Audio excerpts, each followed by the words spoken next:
guys, this is Miss Weiss. I am missing you so much. I hope you guys are reading. One of the best things you can do during this time is to read.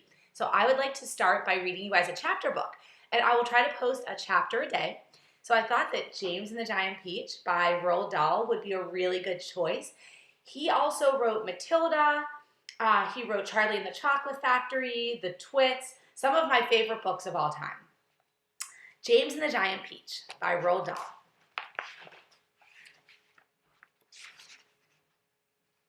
Chapter 1. Here is James Henry Trotter when he was about 4 years old. Up until this time, he had had a happy life, living peacefully with his mother and father in a beautiful house beside the sea.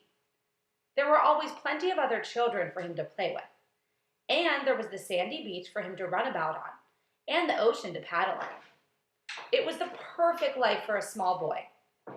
Then, one day, James's mother and father went to London to do some shopping, and there, a terrible thing happened. Both of them suddenly got eaten up, in full daylight, mind you, and on a crowded street, by an enormous, angry rhinoceros, which had escaped from the London Zoo. There's a picture of James. Now this, as you well can imagine, was a rather nasty experience for two such gentle parents. But in the long run, it was far nastier for James than it was for them. Their troubles were all over in a jiffy. They were gone in 30 seconds flat. Poor James, on the other hand, was still very much alive, and all at once he found himself alone and frightened in a vast, unfriendly world. The lovely house by the seaside had to be sold immediately, and the little boy, carrying nothing but a small suitcase containing a pair of pajamas and a toothbrush, was sent away to live with his two aunts. Their names were Aunt Sponge and Aunt Spiker. There's a picture of the aunts. And there's little James. Aunt Sponge and Aunt Spiker, and now James, lived in a queer ramshackle house on the top of a high hill in the south of England. The hill was so high that from almost anywhere in the garden, James could look down and see for miles and miles across a marvelous landscape of woods and fields. On a very clear day, if he looked in the right direction, he could see a tiny gray dot far away on the horizon, which was the house that he used to live in with his beloved mother and father. Just beyond that, he could see the ocean itself, a long, thin streak of blackish blue, like a line of ink beneath the rim of the sky. But James was never allowed to go down off the top of that hill.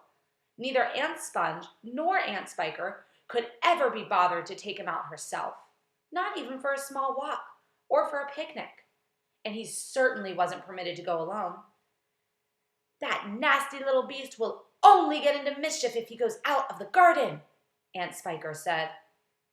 And terrible punishments were promised him, such as being locked up in the cellar with the rats for a week, if he dared to climb over the fence.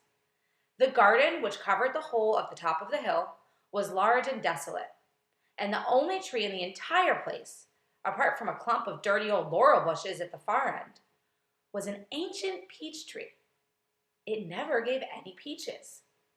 There was no swing, no seesaw, no sandpit, and no other children. They were never up on the hill to play with poor James. There wasn't so much as a dog or a cat around to keep him company. As the time went on, he became sadder and sadder, and more lonely.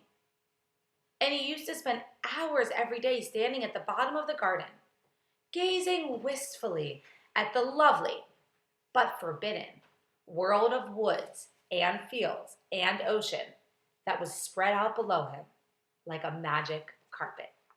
That was chapter 1 of James and the Giant Peach. Chapter 2 will be coming soon. Miss you guys.